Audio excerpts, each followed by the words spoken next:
Bonjour à toutes et à tous, nous sommes le lundi 27 novembre, on fait le point sur l'actualité vendéenne à la mi-journée. Et on prend tout de suite la direction de Nantes. La première édition de la promotion a été lancée.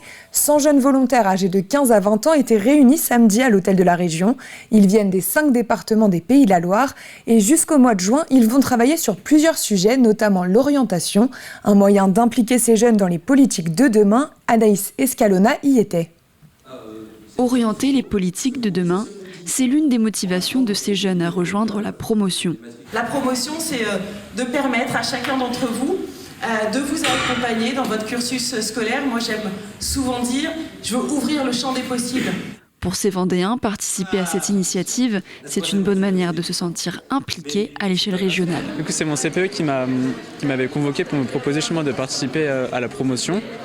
Lui-même, il ne savait pas trop ce que c'était.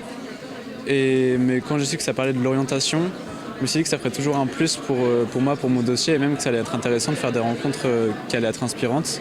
Je me vois un petit peu comme ça, comme pas quelqu'un d'envoyé, mais quelqu'un qui a choisi de venir à la promotion pour trouver des solutions pour la Vendée. Et trouver à notre échelle, donc à l'échelle des jeunes, des solutions qui peuvent nous aider dans notre orientation. J'espère que peut-être ça va m'aider à découvrir un peu plus de formation. Plus tard, j'aimerais m'orienter dans le milieu de la politique. Après, c'est assez vaste, donc j'aimerais découvrir peut-être des écoles qui pourraient m'aider à m'orienter dans ce milieu. 3 journées de travail collectif ont été planifiées durant l'année. Le but pour la présidente, créer une instance de proximité avec la jeunesse du territoire. Je passe vraiment beaucoup de temps, notamment en septembre quand je fais les visites de rentrée, et on sent que les jeunes ont envie de s'engager, ont envie de participer. La seule chose, c'est qu'ils ont envie d'être traités d'égal à égal. Et en tout cas, moi, c'est ma conception des choses. C'est vraiment de ce travail collaboratif et puis aussi ludique, et puis aussi de participer à des rencontres parce qu'on a des jeunes qui sont issus de nos 5 départements. Ça crée aussi des synergies. Cette première année porte sur le thème de l'orientation. Prochaine rencontre en mars prochain. Et on change de sujet. À l'occasion des journées portes ouvertes de la protection judiciaire de la jeunesse, nous nous sommes rendus dans les locaux de l'unité éducative d'hébergement collectif de La Roche-sur-Yon. Depuis maintenant 9 ans, l'établissement accueille jusqu'à 12 mineurs placés sur l'ordonnance d'un juge pour une durée moyenne de 6 mois.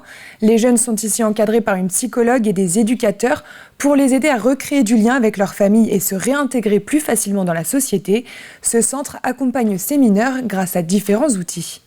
Alors d'abord de l'accueil, une intention inconditionnelle qui est de penser qu'ils peuvent, en dépit de leur traumatisme, en dépit de leur histoire, en dépit de la gravité aussi des actes parfois qu'ils commettent, qu'à partir des propositions éducatives qu'on partagera avec eux, ils vont comprendre le sens d'une vie ordinaire sans jamais récidiver et en recentrant l'intérêt sur eux pour avoir une vie comme vous et moi. Remettre de la nature dans les cours d'école, c'est une volonté de la ville de Cugand qui a travaillé avec la société Green Life Experience. Sous forme d'ateliers participatifs, élèves, parents et professeurs jardinent ensemble. L'objectif est de sensibiliser les enfants et de leur permettre de vivre dans un environnement plus agréable, notamment lors d'épisodes caniculaires, mais aussi de retrouver la biodiversité. Samedi, la végétalisation de l'école Jean Moulin s'est concrétisée avec la plantation d'un arbre et de plantes vivaces. La première étape est de laisser les enfants réouvrir les sols. Là où on a vu beaucoup de résine, beaucoup d'enrobés, on réouvre les sols pour redonner de la vie au sol. On a tout à l'heure vu quelques vers de terre qui refaisaient leur apparition. Ensuite, recouvrir le sol de paillage organique, un paillage qui va permettre aux vers de terre de retrouver de l'espace et aux micro-organismes de se redévelopper. Sujet, depuis 2 mois, la gare SNCF de La Roche-sur-Yon est en chantier chaque nuit. Entre 22h et 5h du matin, plusieurs dizaines d'agents remplacent les voies. Elles n'avaient pas été changées depuis plus de 50 ans. Et vous allez voir que c'est une organisation bien ficelée. Nous les avons suivis le temps d'une nuit. 21h30, les rues de La Roche-sur-Yon sont presque désertes. Pourtant ici, la journée commence à peine. Depuis déjà 2 mois, ces agents travaillent à renouveler les voies de la gare. Il faut bien sûr attendre que la circulation des trains soit terminée et le respect du timing est primordial. Parce que demain matin à 5h, le premier train doit passer.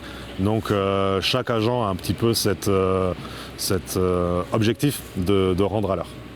Au total, 1,2 km de voies et d'appareils de voies seront renouvelés. des rails, des traverses et des ballasts tout neufs. Ce qui va être nouveau, c'est qu'on a changé l'armement. On est passé de traverse bois à traverse béton sur l'ensemble des 4 voies refaites. Et on est passé du rail double champignon, qu'on appelait avant du vieux rail qui avait une centaine d'années, un peu plus de 100 ans même, à du rail vignol, donc 50 kilos, qui devrait tenir au minimum 50 ans. Les équipes sont minutieuses et chacun connaît ses missions. Le rail est soulevé par des pelles et posé sur les traverses. Les ouvriers resserrent ensuite les attaches et la voie prend forme.